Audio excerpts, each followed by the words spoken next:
comment, and subscribe. Assalamualaikum warahmatullahi wabarakatuh.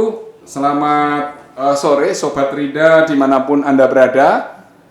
Kembali bersama saya Joko Mulyono, Kepala Bidang Sumber Daya Manusia, Ilmu Pengetahuan Teknologi dan Infrastruktur, Riset dan Inovasi, Badan Riset dan Inovasi Daerah Provinsi Jawa Tengah, di acara Brida Podcast, acara PRED, Podcast Riset dan Inovasi Jawa Tengah yang keempat.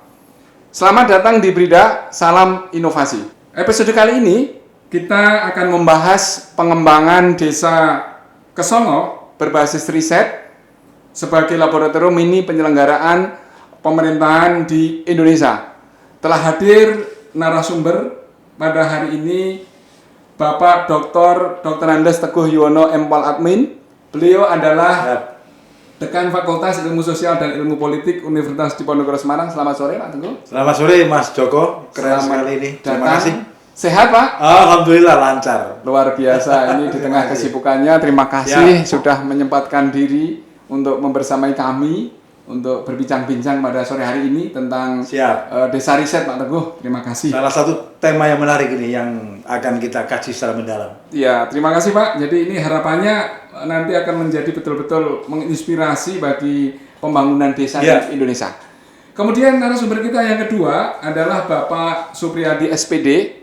Beliau adalah Kepala Desa Kesongo, Kecamatan Tuntang, Kabupaten Semarang, sebagai lokasi desa riset Badan Riset dan Inovasi Daerah. Selamat sore Pak Supriyadi. Selamat sore, Assalamualaikum warahmatullahi wabarakatuh.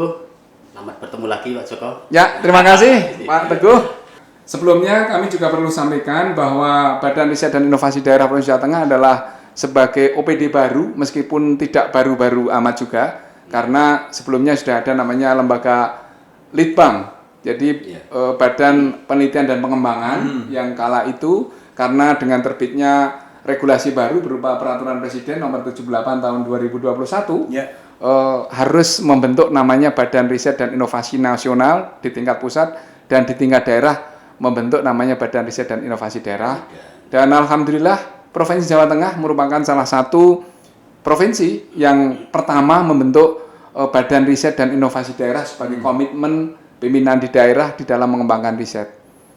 Pak Teguh, Pak Supriyadi yang kami hormati, mungkin kami izin menyitir dulu bahwa tidak ada negara dimanapun di dunia yang maju tanpa riset yang maju, kan begitu. Mungkin data dari Gross Expenditure Research and Development sebagai penilaian global di dalam mengukur bagaimana kemajuan riset sebuah bangsa, bahwa Korea Selatan mengalokasikan anggarannya 4,5% dari DGP di dalam riset dan pengembangan. Kemudian Jepang yang kita mengetahui sudah maju duluan itu sekitar 2,5%. Kemudian seperti di Amerika, kemudian di Singapura itu kisaran 2%. Kemudian di Malaysia, di negara-negara tertinggal sekitar 1%. Berapa di Indonesia? Kami cukup kaget karena angka di Indonesia baru mencapai 0,28%. Nah, untuk itu Badan Riset dan Inovasi Daerah ini dibentuk sebagai salah satu upaya bagaimana riset di Provinsi Jawa Tengah itu menjadi di depan. Untuk itu harapan kami di Badan Riset dan Inovasi Daerah ini yang ditugasi oleh Gubernur sebagai lembaga yang nanti akan melaksanakan riset, kemudian inovasi, kemudian hilirisasi, dan juga pesan dari Pak Arif, Pak Dr. Andes Muhammad Arif Irwanto sebagai Kepala Badan Riset dan Inovasi Daerah, bahwa Brida harus mampu menjadi narahubung di dalam berbagai kegiatan, mempertemukan antara dunia usaha, dunia industri, perguruan tinggi, pemerintah, birokrasi, media, dan pentahelik yang selama ini harus kita wujudkan. Bapak Ibu, Sobat Rida yang kami hormati, sore hari ini telah berhadir bersama kita Bapak Dr. Andes Teguh Yuwono, MPol Admin, sebagai pengembangan desa berbasis riset ini untuk menjadi laboratorium miniatur penyelenggaraan pemerintahan. Kira-kira bagaimana Pak Teguh? Jadi kalau dilihat dari perspektif konseptual penyelenggaraan pemerintahan, desa ini kan Pak Priyadi ini saya kira beruntung ya, menjadi orang yang mengelola pemerintahan di tingkat yang paling bawah. Walaupun mungkin paling bawahnya lagi ada ya, sampai ke RW, sampai ke RT, bahkan sampai ke dasawisma dan sebagainya. Nah, yang dimaksud dengan desa riset berbasis riset untuk penyelenggaraan pemerintahan sebetulnya adalah supaya tata kelola pemerintahan itu disusun, dibentuk atas dasar rasionalitas. Jadi pemerintahan yang baik itu adalah pemerintahan yang dikelola berbasis kepada sains and teknologi. Jadi bukan desa yang dipimpin, dikelola berbasiskan perasaan. Kalau berbasis perasaan nanti isinya adalah rasanya begini, rasanya begitu, sehingga tidak ada rasionalitas. Nah ini penting saya kira, inti dari pembangunan berbasis riset adalah proses pengambilan keputusan di desa itu berbasis kepada knowledge. Nah, knowledge inilah yang kemudian menjadi guidance. Makanya kemudian di dalam teori-teori berpemerintahan itu salah satunya sekarang adalah knowledge based governance, pemerintahan berbasis ilmu pengetahuan. Dan riset itu adalah proses untuk menuju dan mencari pengetahuan. Jadi siapapun yang melakukan riset sebetulnya intinya adalah mencari pengetahuan, kemudian dengan pengetahuan itu maka Pak Kades menerapkan itu. Karena pengetahuan menjadi tidak ada artinya kalau itu tidak diimplementasikan di lapangan. Jadi Mas Joko, kalau kita bicara tentang miniatur pemerintahan, berarti kita bicara tentang bagaimana pemerintahan itu di tingkat desa itu merupakan sebuah representasi dari seluruh kehidupan berbangsa dan bernegara. Di desa itu banyak, di situ ada kehidupan sosial, budaya, teknologi, di situ sektornya macam-macam, bisa pertanian, sosial, pelayanan. Ini kita menarik, hari ini kita bicara desa wisata. Saya juga pernah beberapa kali juga menjadi narasumber mengenai desa digital, mengenai digital services di level desa. Nah saya kira nanti setelah tadi berkembang, saya kira tadi kita dengarkan banyak informasi yang berkembang di desa Pak Pri itu nanti bisa berkembang lebih lanjut. Bagaimana era sekarang ini misalnya pelayanan berbasis digital, pemerintahan berbasis pelayanan tadi yang sifatnya inovatif, misalnya pengembangan pertanian, pengembangan produk makanan, pengembangan sebagainya, itu bagian dari kewenangan atau bagian dari bidang-bidang yang ada di lapangan, Mas Joko. Tetapi saya kira yang perlu dilakukan adalah bagaimana membangun agar desa ini bergerak ke tiga hal. Desa harus bergerak satu di bidang penyelenggaraan pemerintahan dan pelayanan, dua pemberdayaan masyarakat, dan yang ketiga adalah pengembangan ekonomi kemasyarakatan. Dan Jawa Tengah itu kan salah satu provinsi yang memberikan prioritas di dalam pengembangan untuk ekonomi dan power pembangunan desa. Betul. Nah, saya kira-kira itu, Mas. Jadi poinnya supaya kita tidak memimpin ngawur, itu aja sebetulnya. Karena banyak loh sekarang orang jadi kepala desa, jadi camat, memimpin berdasarkan intuisi. Wah, ini kan berarti kurang baca, kurang pengalaman, kurang pelatihan, kurang inovatif. Dengan adanya BRIDA saya kira, riset ini di Jawa Tengah ini, saya kira badan ini bertanggung jawab untuk memastikan bahwa pemerintahan itu berbasis kepada knowledge, bukan berbasis kepada perasaan. Betul, Pak. Feeling orang hanya kepingin pilkades menang, habis menang memimpin desa dengan sepengetahuan dia saja, itu terbatas. Padahal ilmu pemerintahan kan berkembang sangat cepat. Betul. Saya kira itu poinnya. Terima kasih Pak Teguh. Jadi juga informasi Pak Teguh, Pak Kades, bahwa pemerintah Provinsi Jawa Tengah ini perhatiannya luar biasa kepada desa. Ya, jadi anggaran pemerintah Provinsi Jawa Tengah itu 2023 lalu itu sekitar 26 triliun. Itu untuk desa saja 2,3 triliun. Iya. Itu anggarannya. Artinya alokasinya dibagi sekian ribu ya, hampir 7.810 desa. 8.000 desa. Ya, jadi hampir 8.000 desa. Artinya desa di sana ada bantuan keuangan kepada pemerintah desa.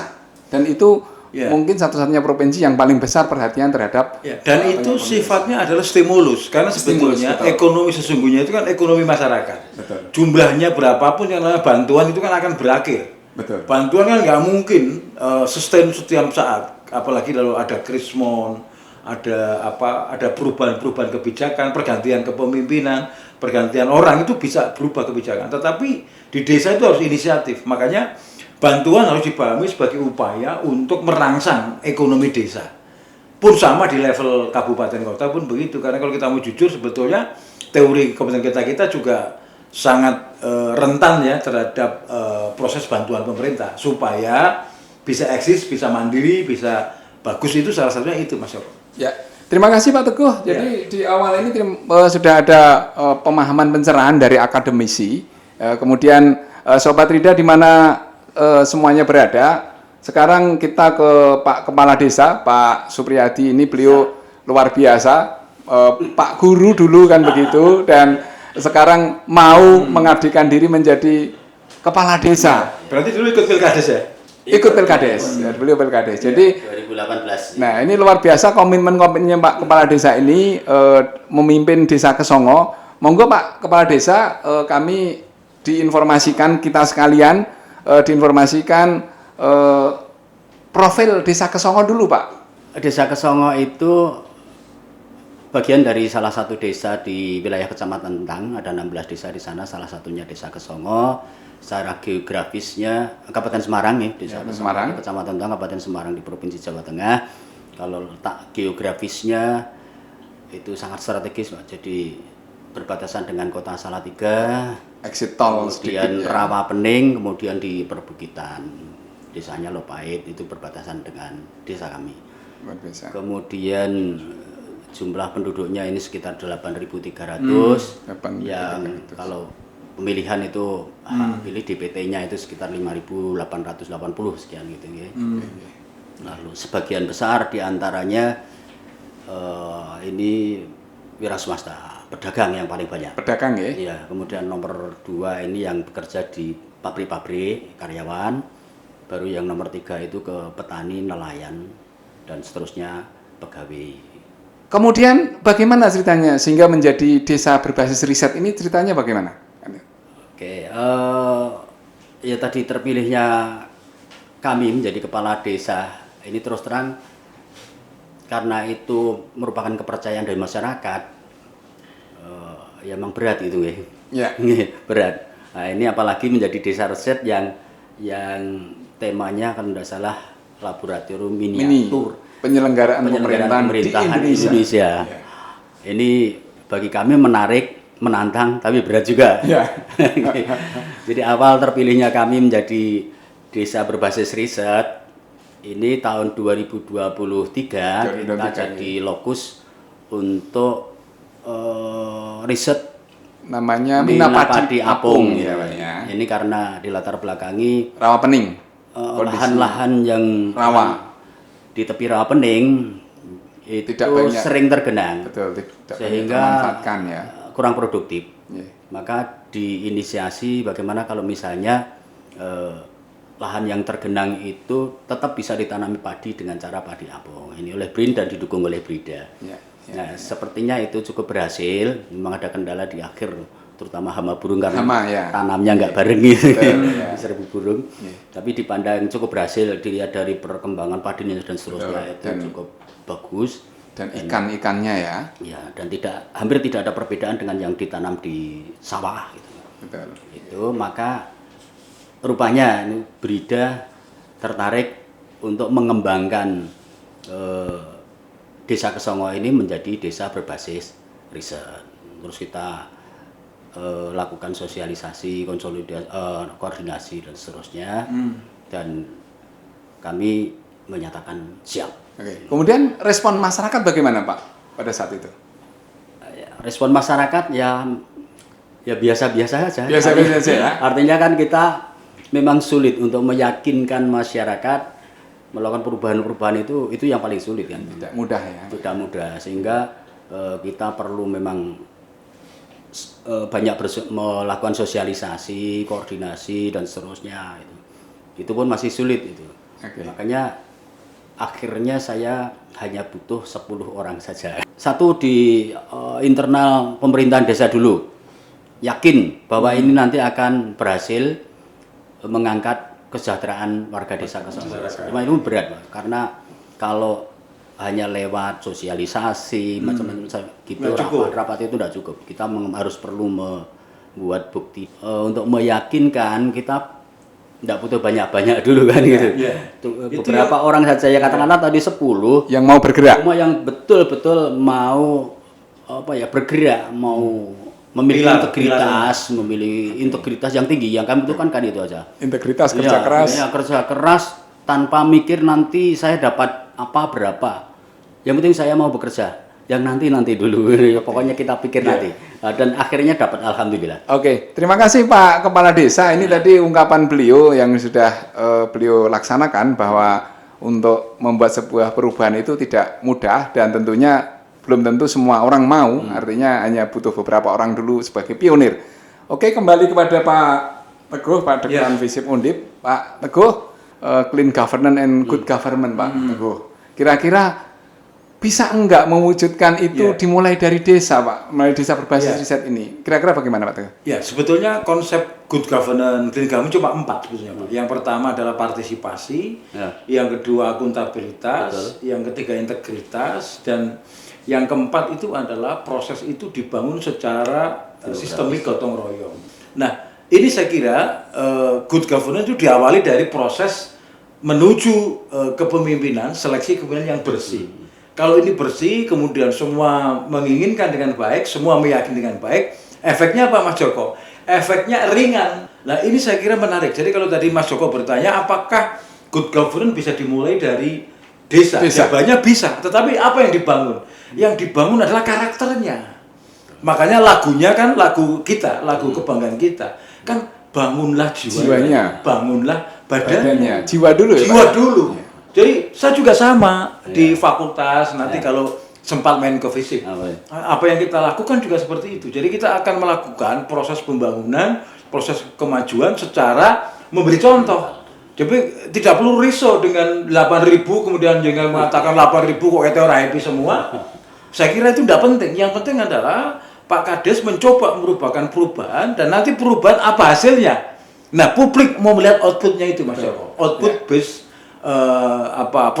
performance berbasis output. Nah, saya kira siapa yang menikmati? Begitu orang banyak melihat, begitu orang suka, dia akan terus melakukan dukungan-dukungan. Nah, saya berharap, saya tidak tahu ini apakah sudah apa belum, tapi kalau ke Songo bisa diintegrasikan, tidak hanya sekedar desa berbasis riset, tapi juga berbasis digital services, berbasis elektronik, itu luar biasa. Jadi apa yang sudah dihasilkan di situ kemudian dikembangkan dengan media-media yang luar biasa. Artinya apa? Bagaimana proses membangunnya, inisiasinya, mungkin Pak Kades perlu berbicara, warga masyarakat perlu berbicara, dan kita kan, saya ingat persis Pak Gubernur, Pak Ganjar itu dulu kan orang yang paling efektif menggunakan media sosial. Dengan itu murah, itu gratis main. Kita kan main di YouTube juga, ini kan gratis juga. Kita main di Instagram gratis juga. Sekarang yang anak muda ikut itu TikTok. Luar biasa. Saya kira Pak Kades nanti akan menjadi salah satu Kades dambaan dan mungkin Kades viral ya. Bagi Kades yang berbasis riset. Betul, berbasis riset. Saya kira ini akan lebih bagus di dalam tata kelola. Karena tadi inti dari pembangunan kan sebetulnya pembangunan manusia, Pak. Intinya kan sebetulnya kan kesejahteraan hidup. Tenang di desa, hidup sejahtera, kemudian bisa menggerakkan ekonomi, bisa menyekolahkan anak setinggi mungkin. Apalagi ke Songo kan dekat dengan Undip, dekat dengan Semarang, wah semuanya ada. Tinggal itu didorong menjadi sebuah program. Nah, tadi yang miniatur pemerintahan, tadi saya katakan pemerintahan itu kan multifaktor. Dan di desa itu multifaktor, Pak. Ada ekonomi, ada pembangunan, ada sosial, ada politik, ada perikanan, ada kelautan, perikanan, apalagi everything ada di situ. Betul. Nah, saya kira Pak Kades ini miniatur gubernur sebetulnya. Miniatur gubernur. Jadi, gubernur cilik itu ada di desa. Ada di desa. Malah mungkin presiden kali ya ini. Negara kecil. Negara kecil itu ada di desa. Jadi bawa presidennya kalau begitu. Artinya tadi kan ada partisipasi, ada kebudayaan, ada perempuan. Saya kira di organisasi di desa luar biasa, ada PKK, ada Dharma Wanita, ada kegiatan Karang Taruna, pemuda-pemudi. Nah, saya kira itu luar biasa. Dan dengan Pak Lurah mengatakan atau Pak Kades mengatakan dengan 10 kemudian dengan bukti-bukti itu mereka baru bisa berkembang. Dan terakhir juga saya kira ini mungkin perlu didorong selain desa berbasis riset, desa digital, mungkin desa wisata. Karena bisa saja orang ke tempat Pak Kades hanya untuk belajar tentang itu. Wah, itu luar biasa. Dengan ada desa wisata nanti akan berkembang ekonominya. Warung-warung mulai buka, kemudian jalan sudah bagus kan saya lihat di Kesongo udah luar biasa jalan-jalannya, kemudian ekonominya berkembang, fasilitas berkembang. Saya kira akan menjadi miniatur betul nih Mas Joko. Ya, kita ada gambaran bahwa desa berbasis riset ini juga informasi dari desa dan program-program dari Badan Riset dan Inovasi Daerah Pak Teguh, Siap. bahwa desa riset ini ada 5 setidaknya kegiatan. Yang pertama pembuatan namanya miniatur sejarah mini dari penyelenggaraan pemerintahan desa. Jadi nanti harapannya desa itu punya hari jadi sebagai sebuah event untuk bertemunya warga. Jadi misalnya apakah Kesongo itu sekarang ini dirunut pada saat itu berdiri tahun berapa?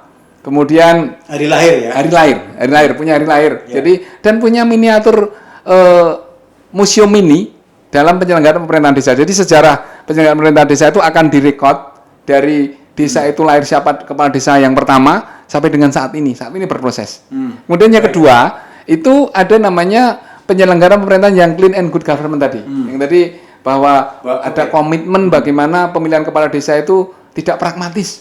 Ini yang luar biasa. Yang ketiga, karena kita agraris, ini namanya ada integrated farming system.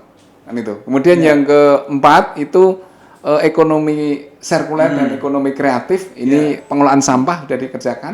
Kemudian yang kelima UMKM Pak Teguh. Jadi desa sudah menyiapkan hal tersebut.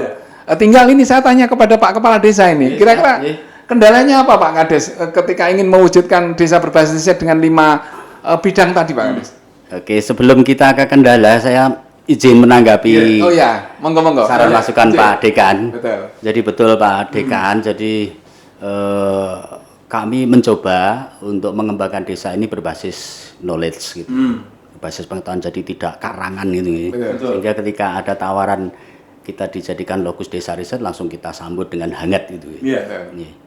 Pada awalnya sebelum kami menyusun visi misinya, kita kaji dulu analisis SWOT-nya, Baik. kekuatan, kelemahannya, tantangannya. Sudah melaksanakan. Jadi sudah mempraktekkan manajemen berbasis ilmu. Iya, kita kaji betul sehingga ketika kita menghadapi sesuatu memang itu sudah kami kaji sebelumnya kan gitu. Sehingga kami tidak kaget kan, Iya. gitu.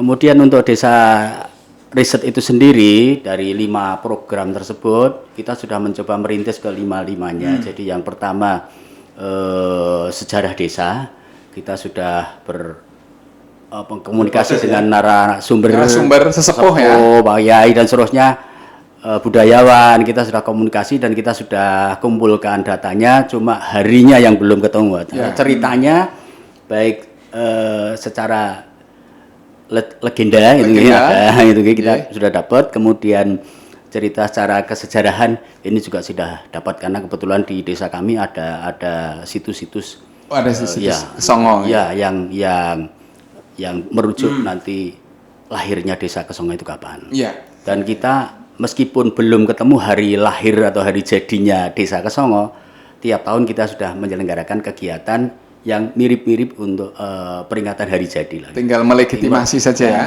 Betul. Ada karnaval budaya macam-macam lah tiap tahun. Biasanya di paskan bulan Agustus atau September gitu. Itu. Kemudian Dan ini untuk pengungkapan kembali sejarah desa ini sudah mendapat restu dari para tokoh dan para ini sepuh ya. ini sepuh, para yai ini sudah mendukung sepenuhnya. Jadi enggak nanti kalau ada ritual susuk wangan misalnya, ambil air suci dan nanti diboyong ke desa kemana Tidak menjadi perdebatan di tingkat desa ya. menjadi polemik gitu. Saya kira itu awal yang bagus ya. Iya. Saya lihat model Pak Kades ini kalau dari cerita tadi itu memang yang saya sebut sebagai kolaboratif government. Yaitu pemerintahan yang membangun bersama-sama. Betul. Artinya Pak Kades kan nggak mungkin sendirian, nggak mungkin Kita. sendirian berhasil. Tetapi inisiatif perlu diambil oleh Pak Kades sebagai langkah-langkah awal di dalam menyusun sebuah rancangan. Jadi kita pegang pemberdayaan tadi kita Pemberdayaan, betul itu. Rancang bangunnya sudah saya kira sudah on the track. Hanya mungkin yang perlu kita pastikan adalah keberlanjutan. Keberlanjutan ya. Biasanya. Konsistensinya Pak biasanya. Nah, saya kira Pak Kades sudah tahu arahnya. Iya, betul. Karena ini penting.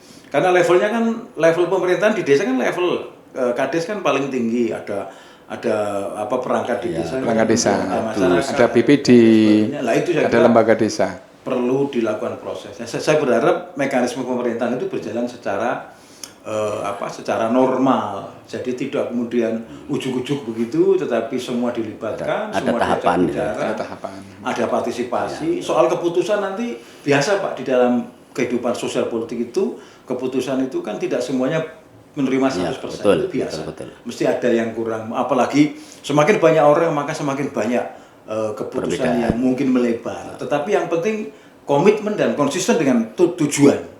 Bahwa tujuannya mengembangkan ekonomi tadi, tujuannya mendorong pemerintahan desa secara lebih partisipatif, lebih sukses berbasis riset.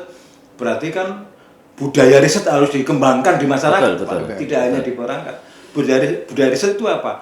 Budaya ingin mengetahui lebih dan budaya ingin mempraktekkan itu di dalam praktek. Saat ini meraktekkan integrated farming ya Pak? Iya. Gimana itu ceritanya? Iya, yang kedua untuk good government tadi sudah kita bahas. Kemudian untuk sejarah itu memang manfaatnya betul sekali, sangat luar biasa supaya masyarakat itu merasa Memiliki handarpeni kan gitu. Dan Betul. itu harus kita bangun. Kalau mereka sudah merasa handarpeni, insya Allah mereka partisipasinya akan tinggi dan tanpa memperhitungkan imbalannya berapa dan seterusnya. Kan. Betul. Kemudian untuk integrated farming system ini juga sudah kita rintis karena saya melihat pertanian itu tidak bisa berdiri sendiri. Yeah. Kemudian saya melihat produksi pertanian di desa kami, Desa Kesongo ini belum maksimal. Banyak kendala, banyak hambatan dari irigasi, dari macam-macam lah, terutama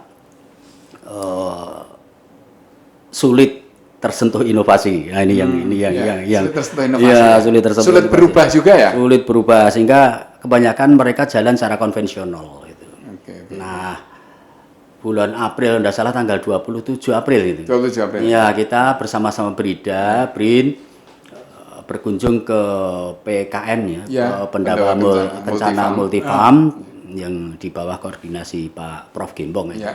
Sana kita ajak semua perangkat desa, BPD, kemudian tim petani milenial, petani senior, pokoknya tokoh-tokoh masyarakat kita ajak ke sana, satu bis lebih satu mobil, enggak salah itu ke sana. Betul.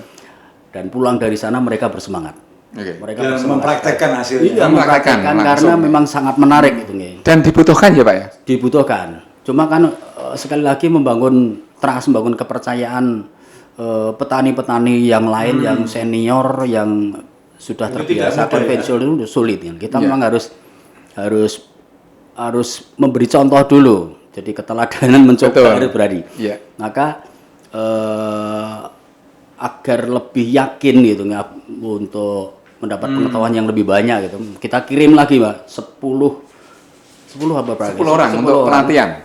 Untuk mengikuti pelatihan ke sana lagi secara lebih intensif. Kami kawal sendiri itu termasuk saya. Saya melibatkan juga para petani muda. Kemudian juga malah Pak Kiai juga kami ikut sertakan gitu. Dan bersemangat sekali pulang dari sana langsung dipraktekkan. Dan dari praktek itu yang paling kelihatan tajam hasilnya apa? yang langsung bisa dilihat itu budidaya lele. Oh, langsung ya Pak? Iya, langsung itu. Budidaya lele kan yang tadinya menimbulkan polusi udara, bau, ganggu tetangga. Ini setelah mempraktekkan pengetahuan yang dari PKM, ini hilang itu bau dan tetangga sudah tidak komplain lagi. Ini yang paling dirasakan paling aman. Termasuk ada keberanian dari warga mencoba kasih pakan lelenya itu cuma 1 kali malam saja. Ya, sesuai dengan hasil riset ya. Pagi, siang tidak dikasih makan karena konon lele itu termasuk hewan malam. Maka kita coba itu dan ternyata pertumbuhan perkembangannya juga lebih cepat. Tidak mendapatkan hambatan, tidak ada hambatan. Bagus juga. Ini makin bersemangat. Bersemangat ya. Ini sekarang sudah banyak warga yang hemat pakan paling. Iya, yang beli bis beton itu, kemudian ada beli kolam bundar, bioflok itu sudah banyak yang beli, termasuk anak-anak muda kita fasilitasi untuk melakukan budidaya lele. Nanti bisa dilihat di TPS 3R di lingkungan sana. Luar biasa, ini sudah ada contoh-contohnya Pak. Itu budidaya lele. Kemudian yang kedua tanaman hortikultura, itu Sebentar, sayuran. itu budidaya lele itu untuk konsumsi sendiri atau ada ekonominya? Sudah ekonomi, Sudah sudah ekonomi. skala ya. Pak? Ekonomi ya. Dan itu oleh pembudidaya didata dan dilakukan analisis produknya, analisis ekonominya sudah dari beli Bibit, pakan. treatmentnya apa saja dicatat semua, dari modal sekian menghasilkan sekian, itu ada hitung-hitungannya dan alhamdulillah ada sisa yang lumayan menarik gitu. Ya ini menarik itu. luar biasa Pak Iya. Teguh. Jadi ada namanya konsep kemarin tuh Pok Darwis. Kalau selama ini kita kan adanya Pok Darwis. Jadi kelompok sadar riset. Oh, Ya ini luar biasa. Jadi muncul di diskusi diskusi kami itu muncul namanya karena di sana masyarakat sudah senang dengan berbudaya riset itu, mereka akhirnya akan membentuk namanya kelompok sadar riset. Jadi seperti petani-petani pembudidaya Pak ya, Iya. itu melaksanakan riset, dihitung mereka hitung itu. Dan Ya, mereka luar biasa. sudah biasanya kan awangan itu. Nggih. Ya. Ini sudah tercatat semua. Dicatat. Jadi semua didata. Jadi meskipun warga biasalah itu biasanya ya biasa kan kalau budidaya ya Pokoknya awangan saja, pokoknya awangan, beli, ya. nanti beli berapa untungannya berapa, biasanya enggak dihitung banget gitu. Betul. Nah, ini udah mulai dari pengadaan fasilitasnya, alat perlengkapannya, makan, bibit, semuanya ini didata itu. Kemudian masih ada satu lagi Pak, UMKM ya Pak, apa ekonomi kreatif, ekonomi sirkular bagaimana Pak itu Pak? Iya, tadi betul. Jadi apa namanya, untuk ekonomi sirkuler kita coba awali dari pengelolaan sampah yang benar dari hulu sampai hilir. Kita kerjasama dengan apa namanya primer koperasi. Primer koperasi Ya, desa. pengelolaan sampah itu nih, Betul. KPS Kabupaten Semarang kita untuk mengolah hulunya. Hulunya ya. Ya, mengedukasi warga agar Memilah dulu ya. sampah dari rumah dengan benar. Kemudian di hilirnya kita olah, kita pilah menggunakan mesin gibrik dan alat pemilahnya itu namanya conveyor. Udah terpilah jadi dua bagian, satu organik itu terpisah sendiri, kemudian yang satu yang anorganik itu terpisah sendiri. Yang organik ini kita campur dengan kohe, kotoran hewan, lalu diolah menjadi pupuk Fermentasi. organik yang fermentasi sesuai dengan metodologi yang diperoleh dari PKM. Dan sudah kita praktekkan, mungkin ini sudah hampir 5 ton ini kayaknya. Luar biasa. Produksinya ini sudah mulai Produksinya. jalan. Jadi dari pulang dari PKM kita ada produksi malah lebih Pak. Jadi Oke. kita sudah dipesan 50 sak. Oh, Iya, sudah ada yang malah- pesen malah bisa langsung ke ekonomi ini. ekonomi warga ya, langsung ya Pak ya. Ini dikelola oleh anak-anak muda Muda. di TPS 3R. Iya. Ya seperti itu. Jadi harapannya kan nanti dari sampah jadi pupuk ini nanti ke pertanian, kemudian bubur sampahnya ini juga untuk pakan maggot. Cuma maggotnya ini belum Pak, kita sudah siapkan kandang-kandangnya, Kandang-kandangnya. cuma belum diisi. Ini dalam Ya. waktu dekat akan segera kita isi. Maggotnya ini nanti bisa untuk tepung ikan atau pakan ikan atau pakan unggas. Iya, saya kira menarik ini. Gitu. Artinya Pak Kades sudah mampu membawa perubahan itu, dan saya lihat dari cara berkomunikasi ini Pak Kades termasuk pemimpin yang sabar. Sabar, telaten. Karena kalau enggak akan bisa sustainable. Pak. Betul. Memang pemimpin harus sabar. Kemudian ketika ada salah, ada kritik didengarkan, dan itu dijadikan sebagai obat saja. Tidak perlu kemudian masuk ke hati malah Iya. nanti sakit. Jadi Santai ya. diproses, saya kira ini keren ini. Iya. Pengelolaan sampah seperti ini tidak semua berhasil. Betul. Karena kita beberapa kali mempraktekkan di beberapa tempat, di beberapa kampung ini nggak berhasil. Iya. Jangankan kok sampai ke hilirnya, di hulunya saja untuk membedakan aja udah pada males gitu. Nah, ini saya kira penting ya kesadaran. Nah, ini penting mungkin pemberdayaan dan pembudayaan, Pak. Nah, jadi ada dua. Tapi Ada pertama pemaksaan dulu Pak. Oh iya, pemaksaan dalam Dipaksa arti- dulu ya. Lalu lahir pembiasaan baru pembudayaan. Iya. Pemaksaan itu dalam arti Tanda kutip lah. penguatan, Penguatan. pemberian keyakinan bahwa ini akan menuju ke tempat yang benar, menuju ke pola yang Meyakinkan. berhasil. Saya kira itu penting, Iya, memang, betul, penting. betul. Kalau nggak seperti itu bukan pemimpin. Makanya saya katakan di dalam teori pemerintahan itu pemimpin itu penting dan tidak semua orang bisa menjadi pemimpin. Kelima Pak, UMKM gimana aja Pak? Oh ya, untuk UMKM ini jadi betul Pak. Jadi kita arahnya nanti ke Di samping desa berbasis riset juga desa Wisata sebagai dampak ya. iya, wisata karena karena ini nanti unit-unit ini tadi, unit-unit pengembangan baik Sejarah. integrated farming system, pengelolaan sampah, pengelolaan pupuk organik, pertanian organik, peternakan, budidaya lele. Ini akan kita jadikan sebagai fasilitas pembelajaran P5 itu. Jadi nanti ada edu wisata. Edu wisata ya. Edu tourism. Edu tourism untuk memfasilitasi P5 dalam penerapan kurikulum merdeka. Ya seperti itu. Saya masih sedikit mengikuti. KM ini kemarin sudah jalan untuk sertifikasi halalnya, kemudian kita akan proses untuk perizinannya. Yang ketiga untuk marketing sistemnya. Ya, kita pakai digital itu nanti ke depan. Kebetulan nanti insya Allah bulan Agustus kita sudah menggunakan sosial media untuk mengangkat produk-produk UMKM Kesongo ini supaya bisa menjangkau pasar-pasar yang lebih luas. Anak-anak muda itu, Pak Kades, itu sesuatu yang sangat potensial ya, karena mereka sangat cepat. Bahkan medsos mereka nggak usah belajar, pegang dia langsung kemana-mana, dan dia bisa followernya banyak dan bisa making money. Betul, bisa making money. Jadi saya kira ini kita manfaatkan. Ya, itu harus dicoba, untuk memperkuat tadi desa berbasis riset yang itu positif bisa dinikmati, kemudian akhirnya desa berbasis riset itu menghasilkan welfare, kesejahteraan bagi masyarakat. Ya. Goalnya memang ke sana, Pak. Jadi goal terakhirnya itu nanti ya meningkatkan kesejahteraan warga desa. Tapi memang itu harus diberitakan, Pak, harus diinfokan ke orang. Nah, yang yang paling mudah ya dengan medsos. Dan itu gratis kan medsos. Sobat Ida, untuk segmen berikutnya adalah ke Pak Dekan kembali nih, Pak Dekan. Kira-kira berdasarkan riset-riset dalam penyelenggaraan pemerintahan desa, Pak, dalam konteks sosial dan politik di desa, karena desa ini kan luar biasa, seperti miniatur negara, karena mereka kepala desanya dipilih, pimpinannya dipilih, kemudian anggarannya otonomi, mereka menetapkan anggaran sendiri dengan rembuk desa ataupun musdes, ditetapkan dengan peraturan desa.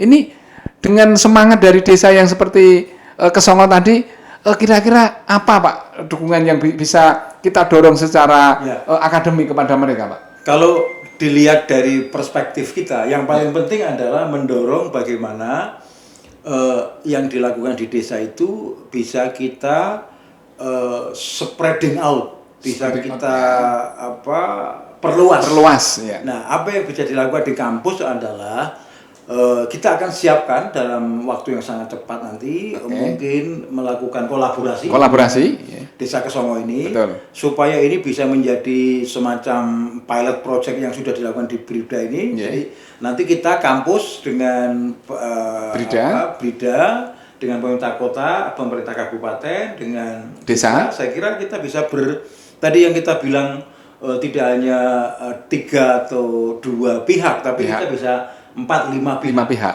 Yang ini supaya nanti kita angkat. Nah, apalagi juga itu ada proses learning juga. Mungkin mahasiswa saya bisa kita kirim juga untuk MBKM di sana, untuk magang di sana. Wah, kan luar biasa. Magang tidak harus ke DPR RI selalu di kota-kota sana, kan magang di tempatnya Pak Kades itu saya kira sesuatu yang luar biasa gitu loh. Saya kira ini yang harus kita dorong supaya menghasilkan produk dan output yang bagus. Saya kira itu Mas Joko. Dan saya kira visi Universitas Diponegoro, Pak Rektor juga berkali-kali mengatakan bahwa Undip harus berkontribusi, FISIP berkontribusi untuk kemanfaatan masyarakat, kemasyarakatan bangsa dan negara. Saya kira kita akan backup itu. Di dalam proses spreading out tadi. Betul, memperluas penyebaran ini supaya berhasil dengan baik. Saya kira itu komitmen kita saya. Terima kasih Pak Dekan. Jadi ini komitmen juga dari dunia akademisi bagaimana men-spreading out kira-kira supaya bisa luas kan begitu harapannya. Kemudian komitmen Pak Kades. Jadi komitmen tadi yang sudah disampaikan di depan demikian luar biasa perkembangannya. Kira-kira Pak Kades untuk menjadi desa berbasis riset di akhir dengan hasil yang baik itu penjenengan membutuhkan apa sebenarnya kira-kira begitu? Yang pasti kalau kebutuhan kami yang paling pokok ya support, betul ya. Jadi Support, ya. kemudian Support yang berkelanjutan tuh. ya, Support betul. berkelanjutan. Support yang Hanya berkelanjutan, support, yang berkesinambungan, jangan yang hanya sesaat selesai. Saya kira itu penting. Itu kemudian yang kedua peningkatan kapasitas dari para pelaku itu nantinya. Ya. Meskipun itu kita sudah dapat tapi agar terus-menerus untuk Terus-menerus, ya. Kemudian untuk masalah fasilitas sarana prasarana juga kita perlukan, cuma itu relatif lah gitu ya. Relatif, ya. Karena kita sudah terbiasa punya prinsip jalan apa yang Anda miliki, apa yang kita miliki, apa yang kita punyai. Pokoknya jalan terus. Jalan terus. Pokoknya apapun kita jalan. Itu prinsip kami gitu. Tapi nanti kalau misalnya ada bantuan fasilitas sarana prasarana tentu itu akan lebih mempercepat lagi kan, lebih bisa dijadikan referensi nanti, karena harapannya kan desa kita jadi referensi bagi desa lain atau bagi pemerintahan yang lebih jauh ke sana kan gitu. Sehingga memang perlu dukungan dari berbagai pihak, kita tidak bisa jalan sendiri gitu. Jadi, terima kasih komitmen dari Pak Dekan dari Undip untuk membackup kegiatan ini, dan terutama dari BRIN dan seterusnya. Terima kasih. Oke, Pak Kepala Desa, Sobat Rida dimanapun Anda berada. Jadi diskusi, ngobrol-ngobrol terkait dengan pengembangan Kesongo sebagai desa yang berbasis riset, sebagai miniatur laboratorium mini penyelenggaraan pemerintahan di Indonesia ini, semoga nanti bisa berdampak positif. Kemudian di sesi terakhir barangkali ada closing statement dari Pak Dekan, bagaimana mengawal desa riset ini supaya berkelanjutan tadi Pak Dekan. Baik. Jadi teman-teman sekalian, kalau kita berbicara mengenai desa riset, desa berinovasi, sebetulnya yang paling penting dari atas semua itu adalah kemauan, spirit, kemudian semangat untuk terus melakukan inovasi, melakukan riset. Karena spirit kita itulah, tadi yang saya katakan, bangunlah jiwanya, bangunlah semangatnya, itu akan menjadi modal. Kalau orang bersemangat, orang berkomitmen itu nggak pernah capek. Betul. Apapun hasilnya, apakah belum berhasil atau sudah berhasil, akan terus dilakukan improvement. Nah, oleh karena itu saya kira di bagian akhir ini saya ingin menyampaikan bahwa perubahan tidak pernah terjadi dengan sendirinya. Perubahan harus dikelola, perubahan harus diarahkan. Pak Kades sudah on the track, perubahan diarahkan ke sana, justru bagaimana semua pihak sama-sama menuju ke tempat yang sama, ke tujuan yang sama. Jangan kemudian ono sing pling-plingu, kita mau ke barat malah ono sing bablas ngetan, jadi nggak jelas. Oleh karena itu saya kira salah satu kunci sukses perubahan mengelola pemerintahan desa ini adalah bagaimana Pak Kades meningkatkan komitmen, semangat itu, dan syukur-syukur semangat itu bersifat kolaboratif semua. Kolaboratif ya, tidak sendiri. Kalau sendiri kan repot. Makanya banyak orang mengatakan kalau kamu ingin berjalan cepat bisa sendirian, lari sendiri. Tapi kalau ingin berjalan lama dan sukses, Anda harus berjalan bersama-sama. Nah, itulah kuncinya Pak Kades, dan saya berharap nanti dari kita dari kampus juga bisa berkontribusi untuk kemajuan, kemanfaatan program-program tadi desa berbasis riset, sehingga kita sama-sama akan menikmati keberhasilan sebagai anak bangsa ini untuk mencapai keadilan dan kemakmuran. Amin. Saya kira itu Pak Kades, Mas Joko, terima kasih. Oke, terima kasih Pak Dekan. Kemudian Pak Kepala Desa, mungkin harapan yang barangkali di sesi untuk kegiatan sore hari ini di podcast ini kira-kira apa Pak? Iya, terima kasih terutama kepada teman-teman tim desa riset di Desa Kesongo dan seluruh warga Desa Kesongo. Kami berharap, ayo kita bangun desa ini, Desa Kesongo ini bersama-sama. Saya sendiri nggak bisa jalan tanpa kita semua bergerak. Dan satu pesan saya, apa yang sering saya sampaikan, berpikirlah apa yang dapat saya berikan kepada desa, jangan berpikir apa yang bisa diberikan desa kepada kita. Nah, ini terus kita jalankan dan apa namanya yakin ini insya Allah akan mendapat izin dari Allah Subhanahu Wa Taala selama niat kita mulia untuk melakukan perubahan di desa kita. Ingat, berikan saya 10 pemuda dan akan saya rubah desa kita menuju desa yang lebih sejahtera. Oke, terima kasih Pak Kepala Desa Pak Dekan yang sudah bersama dengan kami di podcast BRIDA, Badan Riset dan Inovasi Daerah Provinsi Jawa Tengah, di mana harapannya ini kita membangun Indonesia dari desa ini melalui desa riset ini betul-betul bisa kita wujudkan. Amin. Kemudian bagaimana Sobat Rida kalau tertarik lebih lanjut nanti silahkan lebih banyak mengetahui tentang Badan Riset dan Inovasi Daerah Provinsi Jawa Tengah, dapat atau bisa dicari di website bridajatengprof.go.id. Kemudian ada channel YouTube Brida Jawa Tengah, dan jangan lupa follow Instagram kami di @bridajateng. Kemudian saya Joko Mulyono, Kepala Bidang SDM Iptek dan Infrastruktur Riset dan Inovasi Badan Riset dan Inovasi Daerah Provinsi Jawa Tengah, mengaturkan terima kasih, mohon izin undur diri. Sampai bertemu di Pride Podcast episode selanjutnya. Terima kasih. Satu lagi dari sitiran dari Bung Hatta, bahwa Indonesia tidak akan maju dari lampu cahaya besar di Jakarta atau di ibu kota negara, tetapi akan maju dibangun dari lilin-lilin kecil yang ada di desa. Untuk itu harapannya semoga kita sekalian bisa bersama-sama memberikan dukungan pembangunan membangun Indonesia dari desa. Sekali lagi terima kasih Pak Dekan atas kembali Mas Joko, Pak Supriyati, Pak Kades Kesongo, mudah-mudahan menjadi bagian dari ibadah panjenengan dan kita sekalian. Saya yang membawakan, tentunya ada kekurangan, untuk itu mohon maaf yang sebesar-besarnya. Sampai ketemu di podcast Brida berikutnya. Matur nuwun, terima kasih. Assalamualaikum warahmatullahi wabarakatuh. Salam inovasi. Waalaikumsalam. Salam inovasi. Ya.